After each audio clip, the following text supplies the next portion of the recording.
सीधे आपको चंडीगढ़ लिए चलते हैं, जहां पर हरियाणा के मुख्यमंत्री मनोहर लाल खट्टर प्रेस कॉन्फ्रेंस कर रहे हैं। तो अव्यवस्था होगी, तो जहाँ संख्या ज़्यादा है वहाँ 3 दिन, 2 दिन में पूरे तो 2 दिन, और जहाँ कम संख्या है 1 दिन में उन ब्लॉक्स में इसको लगातार चला करके पूरा करेंगे।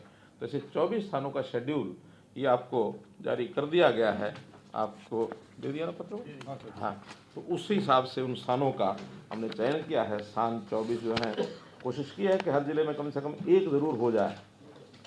अम्बाला कैंट है, भिवानी, फिर फरीदाबाद कॉरपोरेशन है, फतेहाबाद एमसी है, जाखल, फिर फर्रुखाबाद, गुरुग्राम, सिसाई, हांसी और बास, झज्जर, जींद, कैथल, कुंजपुरा, थानेसर, नारनौल, नूंह, पलवल, कालका, पानीपत, बावल, रोहतक, सिरसा, गोहाना, बिलासपुर।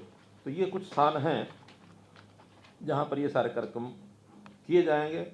इन स्थानों पर नोडल अधिकारी बना दिए गए हैं।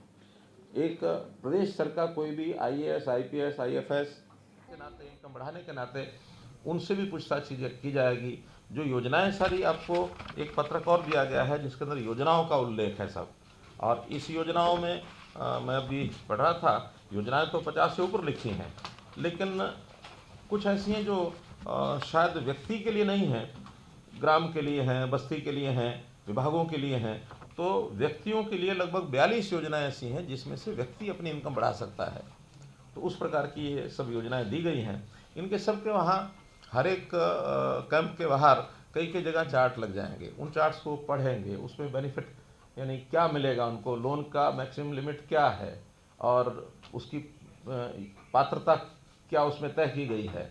अलग अलग वर्गों के लिए, जैसे SCs के लिए कुछ योजनाएं हैं, BCs के लिए योजनाएं हैं, महिलाओं के लिए हैं, दिव्यांगों के लिए हैं, गरीबी के हिसाब से कुछ हैं, कृषि की अलग हैं, उद्योग की अलग हैं, लघु उद्योग जो है MSME है उसकी अलग हैं, और स्किलिंग की योजनाएं अलग हैं। 3 महीने का स्किलिंग का कोर्स करने के बाद उनको कोई ना कोई व्यवसाय करने में आगे कैसी सुविधा मिलेगी। तो ऐसे एक मल्टीपल एक जिसको कहना चाहिए एक अफेयर्स, ये इसके अंदर बताए गए हैं। जाते ही व्यक्ति एक वेलकम डेस्क के ऊपर जाएगा ताकि उसको कोई बात आगे कहाँ जाना है इसकी जानकारी नहीं है तो बता दी जाएगी। सब लिखित होगा तो भी एक वेलकम डेस्क होगा। उसके बाद 5-5 कम से कम 5-5 काउंसलिंग सेंटर्स होंगे। वो किसी भी एक काउंसलिंग सेंटर पर जाएगा, सब जानकारियाँ ली जाएंगी, उससे पूछताछ की जाएगी कि किस प्रकार का काम वो कर सकता है। कोई व्यक्ति खेती से जुड़ा कर सकता है, कोई पशुपालन की दृष्टि से कर सकता है, कोई मशरूम के नाते से कर सकता है, कोई दुकान बना सकता है, कोई सरकारी योजनाओं में योजना उसका लाभ उठा सकता है। तो उसी हिसाब से उन काउंटर्स पर भेजा जाएगा।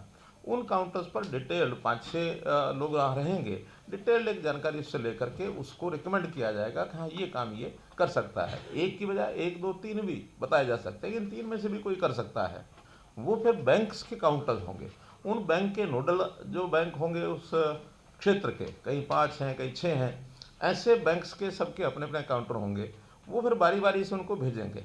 अगर उस सामने वाले का कहीं बैंक अकाउंट है तो उस पर भेजा जाएगा, नहीं है तो किसी को भी अकाउंट पर भेजा जाएगा। वो बैंक वाला उस सारे पत्रक को देख करके, और बैंक्स को हमने कहा है कि जहाँ कोई गारंटी की ज़रूरत नहीं है तो कोई गारंटी आपने पूछनी नहीं है। बहुत सी योजनाएं ऐसी हैं केंद्र सरकार की ओर से तय की गई हैं, बैंकों ने मानी हुई है कि इसकी कोई हमने कोलेटरल नहीं लेना, गारंटी नहीं लेनी है। केवल उसकी योग्यता ठीक होनी चाहिए, वो काम ठीक प्रकार से कर सकता है, ताकि एक विश्वास है कि वो अर्न करेगा और बैंक को वापस करेगा। अगर उसमें इतनी योग्यता ही नहीं है तो शायद बैंक वाले उसको रिफ्यूज़ करते हैं। लेकिन वो सारा काम चूँकि हमारे डिपार्टमेंट सब उसमें जुड़े हैं, उसकी काउंसलिंग कर रहे हैं, और इतनी छलनी जो सारे सिस्टम के अंदर से निकाले जाएगी उस सारे विषय को, तो बैंक्स को सुविधा हो जाएगी। फिर बैंक्स हमने कहा कि नहीं, जो हमने तय किया है या जो हमने रिकमेंड किया है उसमें से कोई ना कोई एक काम का लोन आपने देना ही है। कुछ स्कीम्स ऐसी हैं, नई स्कीम्स मानो बन सकती होंगी, तो उसका अगर बैंक्स की ज़रूरत होगी तो उसका जो गारंटी है, बैंक गारंटी, वो यानी गवर्नमेंट गारंटी देगी, ताकि कल को डिफ़ॉल्ट हो जाता है कोई NPA ना हो, ताकि वो गवर्नमेंट की ओर से भी दिया जा सकता है। गवर्नमेंट के पास बहुत सी स्कीम्स ऐसी होती हैं हम ग्रांट भी देते हैं। तो हम ये सारी चीज़ें उसमें सब करने के बाद और उनको वहाँ भेजेंगे। दिन भर का ये मेला चलेगा। हर 2-2 घंटे के लिए एक उनके स्लॉट बना करके सूचना दी गई है।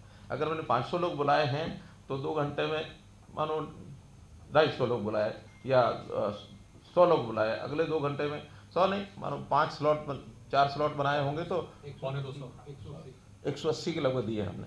तो उस हिसाब से 3 बजे तक का समय दिया ताकि 5 बजे तक समाप्त हो जाए। ऐसे 2-2 घंटे के स्लॉट बना के दिए हैं।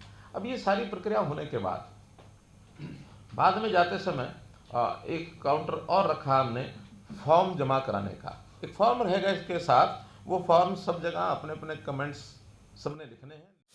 खबरों के निष्पक्ष विश्लेषण के लिए सब्सक्राइब करें Jantantra TV and press the bell icon.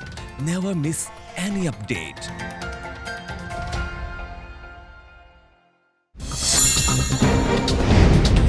Download कीजिए जनतंत्र टीवी ऐप को, जो कि अवेलेबल है गूगल प्ले और ऐप स्टोर पर। अधिक जानकारी के लिए अभी डाउनलोड करें।